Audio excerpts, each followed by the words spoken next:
How do you pronounce this word? Is it rebel or rebel? Well, pronunciation can be tricky, especially if the language you're talking about is English.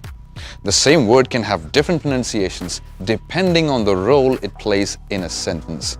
Hey beautiful souls, my name is Sreekanth, and in this informative video from englishhouse, let's take a look at some words in which the pronunciation takes a complete U-turn when its form changes from noun to verb, starting with this word rebel. As a noun, it's rebel, and as a verb, it's rebel. The stress shifts to the second syllable when a noun becomes a verb. It's rebel as a noun and rebel as a verb. Another word I have for you is record as a noun and record as a verb.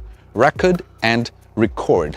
To give an example, I would say Sachin Tendulkar holds the record for the most centuries in international cricket. And as a verb, I can say, I'm going to record my voice using my phone. Another example which comes in my mind is project versus project. It's project as a noun with stress on the first syllable and project as a verb. I'm working on a new project. That's project as a noun. And project as a verb means to throw something outwards or to extend something outwards. That's project as a verb.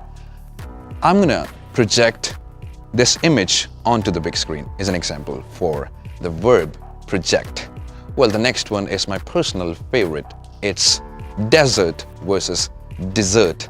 Desert versus desert. Now, desert, as you know, is a barren land with little or no vegetation. For example, Sahara Desert.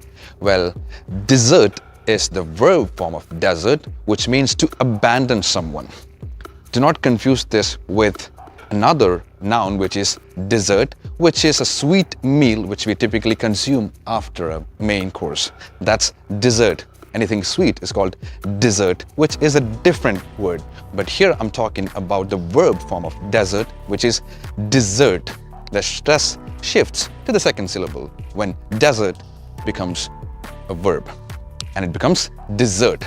And finally, allow me to bring in an adjective in this list. It's separate. Separate, that is separate as an adjective with stress on the first syllable. And when it becomes a verb, it becomes separate. The stress is still on the first syllable, but the ending sound is different. Let me give you an example. My brother and I live in separate houses. That is separate as an adjective. As a verb, I'll give you an example. We shouldn't try to separate lovers even if they belong to different communities. So guys, I hope this video was useful. If you want to know more about our courses, please click on the link below. Thank you so much for watching. I'll see you again. English House. English at your fingertips.